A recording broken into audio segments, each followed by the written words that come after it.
அதிசயங்கள் செய்கிறவர் நம் அருகில் இருக்கிறார். அற்புதங்கள் செய்கிறவர் என்றும் நமக்குள் வசிக்கிறார். தானியேல் 6:28. தரியுவின் ராஜ்யபார காலத்திலும் பெர்சியனாகிய கோரேசுடைய ராஜ்யபார காலத்திலும் தானியேலின் காரியம் ஜெயமாயிருந்தது. தானியேலின் காரியம் ஜெயமாயிருந்தது. காரணம் தானியேலுடைய கேரக்டர், அவருடைய பரிசுத்த வாழ்க்கை, நீதியுள்ள வாழ்க்கை, உண்மையுள்ள வாழ்க்கை, கர்த்தருக்கு பிரியமான வாழ்க்கை. இந்த பரிசுத்த வாழ்க்கை தான் தானியேல் காரியம் ஜெயமா இருந்தது. அதன் பிறகு கிட்டத்தட்ட 70 வருஷத்துக்கு மேலாக பாபிலோனில அசைக்க முடியாத ஒரு சக்தியாக தானியேல் தான். அவர் அடிமைத்தான், பாபிலோனில் அந்நியன் தான். ஆனால் அசைக்க முடியாத ஒரு பெரிய சக்தியாக ராஜாக்கள் மத்தியில் இருந்தவர் பாபிலோன் தான்.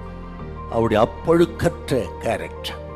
தானியேலின் காரியம் ஜெயமா இருந்ததுன்னா 4 ராஜாக்கள் காலத்துல தானியேல் கொடிகட்டி பறந்தாருங்க. நேபுகாத்நேச்சார், அவன் குமாரன் பெல்ஷாத்சார், தரியு, கோரேஸ், 4 ராஜாக்கள் காலத்திலே தானியேல் பிரதானிகளின் பிரதானியாக அசைக்க முடியாத சக்தியா இருந்தார். கொஞ்சம் யோசிச்சு பாருங்க, ஒரு ராஜா போய் இன்னொரு ராஜா வந்தா அந்த ராஜாவின் நிர்வாகத்தில் இருந்தவர்களை மறுபடியும் நிர்வாகத்தில் வைக்க மாட்டாங்க. அதுதான் உலக நீதி. இன்றைக்கு அப்படித்தானே. ஆனால் அடுத்தடுத்து வந்த அத்தனை ராஜாக்களும் தானியேலை பிரதானிகளுக்கு தலைவனாக வைத்து கனம் பண்ணினார்.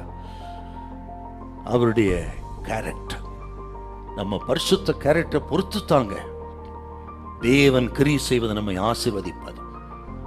அப்படிப்பட்ட ஒரு பரிசுத்த வாழ்க்கை, உலகம் அறியக்கூடிய வாழ்க்கை, குடும்பத்தின் மத்தியிலே, சபையின் மத்தியிலே, வாலிபர்கள் மத்தியிலே, படிக்கிற இடங்களிலே பரிசுத்தமா சாட்சியா நம்ம வாழணுங்க. நமது வாழ்க்கையில அருமையானவர்களே, ஒரு சிறிய பாவம் தான் பெரிய பாவத்துக்கு நம்ம வழிநடத்தி விடுகிறது. ஆகவே தேவ பிள்ளைகள் அந்த சிறிய பாவம் வரும் பொழுதே அதை நாம் சீ என்று உதறி தள்ளி அதுல தீர்மானம் எடுத்து விட்டால் அந்த நாள்ல இருந்து கர்த்தர் உங்க வாழ்க்கையை எதிர்காலத்தை கையில் எடுக்கிறார். ஆகவே தேவ பிள்ளைகள் அப்படி இருதயத்தில் கர்த்தருக்காக தீர்மானம் பண்ணுங்க. நான் ரட்சிக்கப்படுவேன், ஞானஸ்தானம் எடுப்பேன், பரிசுத்தமாய் வாழ்வேன், தொடர்ந்து ஆலயத்துக்கு நான் போவேன், என்ன வந்தாலும் எந்த இடத்துல பரிசுத்தமா வாழ்வேன், சமரசம் செய்ய மாட்டேன், என் இருதயத்தை பரிசுத்தமா காத்துக்கொள்ளும். இப்படி எல்லாம் நீங்கள் தீர்மானம் பண்ணி ஒரு பொறுத்தரை இன்னைக்கு பண்ணுங்க. அதை கர்த்தர் பார்ப்பார், கனம் பண்ணுவார். தானியேலின் காரியம் ஜெயமா இருந்தது போல உங்கள் காரியம் எல்லாம் ஜெயமா இருக்கும். அல்லேலூயா, அல்லேலூயா.